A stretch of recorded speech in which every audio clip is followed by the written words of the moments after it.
కర్నూలు జిల్లా పార్టీ జిల్లా నాయకులు, నగర నాయకులు, కార్మిక సంఘాల నాయకులు అందరికీ ధన్యవాదాలు. ఇట్లాంటి కార్యక్రమం నిర్వహించినందుకు మీ అందరికీ అభినందనలు. ఈ దేశంలో ఒక విశిష్టమైన సిద్ధాంత ప్రజానుకూల విధానాలు అవలంబించే పార్టీ ఏదైనా ఉందంటే అది భారత కమ్యూనిస్ట్ పార్టీ, మార్క్సిస్ట్. ఈ మధ్యకాలంలో ఒక యాప్లో ఈ దేశంలో నిజాయితీ కలిగిన పార్టీ ఏది అని చెప్పేసి ఏఐ క్రియేటెడ్ ఒక యాప్ అడిగితే సిపిఎం పార్టీ అని చెప్పేసి ఆ మెషిన్ చెప్పింది. కారణం ఏమని చెప్పేసి అడిగితే, ఈ దేశంలో ఉన్న అన్ని పార్టీలు ఎలక్షన్ బాండ్లు తీసుకుని, లంచాలు తీసుకుని, కాంట్రాక్టులు తీసుకుని అవినీతికి పాల్పడ్డారు, అధికార దుర్వినియోగానికి పాల్పడ్డారు, అధికారం కోసం అన్ని కకృతి పనులు చేశారు. ఇవేమీ లేని పార్టీ సిపిఎం పార్టీ అని చెప్పేసి ఆ యాప్ కూడా చెప్పింది. ఈ దేశంలో పచ్చి అవినీతి పరుడు, అబద్ధాల కోరు ఎవరంటే మోడీ అని చెప్పేసి అని చెప్పారు.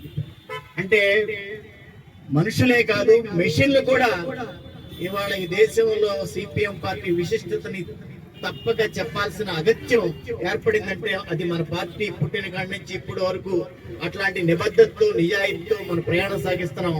మన ముందు తరాలు ఇచ్చిన జెండాని అదే పవిత్రతతో మన భుజాల మీద పూస్తూ ముందుకు తీసుకుపోతున్నాం. అట్లాంటి పార్టీ ఈ దేశంలో ఎప్పటికైనా ప్రజా విశ్వాసాన్ని పొంది ముందుకు పోయే అవకాశాలే ఉన్నాయి, కానీ మరో మార్గం లేదు.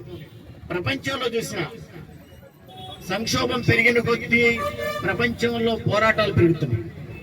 శ్రీలంకలో కమ్యూనిస్టులు అధికారంలోకి వచ్చారు, అక్కడున్న బూర్జువా పార్టీలను పరిగెత్తించి దేశం దాటించారు. బంగ్లాదేశ్ లో అక్కడ ఉన్నటువంటి పరిపాలకులు ఇతర దేశాలకు వెళ్ళి తలదాచుకునేట్టుగా పోరాటాలు చేస్తున్నారు. మన దేశంలో రైతాంగం, కార్మిక పోరాటాలు ముందుకు పోతున్నాయి. వీటన్నిటి భవిష్యత్తు ఏంటంటే, ఎక్కడైనా సరే సమస్యలు, దోపిడీ, దరిద్రం ఉన్న చోట ఎర్ర జెండా ఖచ్చితంగా ఉండి తీరుతుంది. తాత్కాలికంగా సూర్యుడికి మబ్బులు అడ్డుపడినట్టు కొంతకాలం అడ్డుపడవచ్చు, కానీ అంతిమంగా మాత్రం సూర్యుడి ప్రకాశం ఎట్లయితే వికసించి భూమి మీదకి చేరుతుందో అట్లాగే ఎర్ర జెండా ప్రకాశవంతంగా ప్రజలందరికీ చేరువవుతుంది.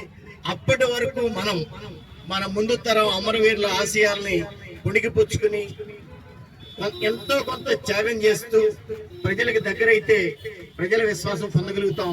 ఈ మహాసభల్లో మన పార్టీ తీసుకునే విధానాలు, అట్లాగే జరిగిన లోపాలు, ఈ లోపాలు అధిగమించడానికి ఏం చేస్తే బాగుంటుందని చెప్పేసి మేధో మదనం ఇవాళ నుంచి 6వ తారీఖు వరకు జరుగుతుంది.